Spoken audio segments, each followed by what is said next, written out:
Hello नमस्कार दोस्तों, हमारे चैनल में आपका स्वागत है यूट्यूब पे।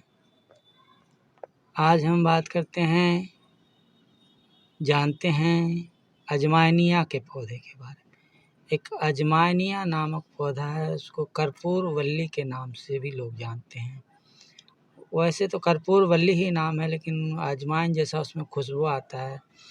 उसमें फल नहीं आता कोई, सिर्फ पत्ते ही पत्ते होते हैं और छोटे छोटे गोल गोल पत्ते होते हैं, पर उसे अजवाइनिया के नाम से जानते हैं। और मोटे पत्ते होते हैं, उस पत्ते के ऊपर रोंवा होता है, ऊन जैसा रोंवा होता है और बहुत खुशबूदार है।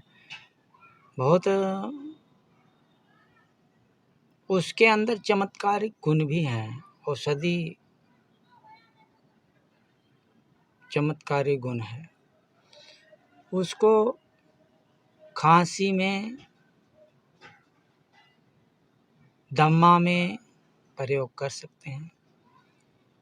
खांसी में कैसे प्रयोग करें, तो उसका रस निचोड़ के, उसका रस निकाल के, जैसे बच्चे को नमूनिया हो गया हो और कलेजे में जकड़न हो गया हो, घरघराहट सी होती हो, उसका रस निकाल के गरम करके हल्का गुनगुना करके नमक डाल के उसको 2 चम्मच पिलाएं बच्चे को, तो ये जो गले में और या कलेजे में जो जकड़न है उसमें आराम मिलता है, ठीक होता है। और पेट दर्द में भी काम आता है। पेट में दर्द हो तो इसका रस निकाल के और नमक डाल के पी लें तो पेट दर्द में भी आराम होता है।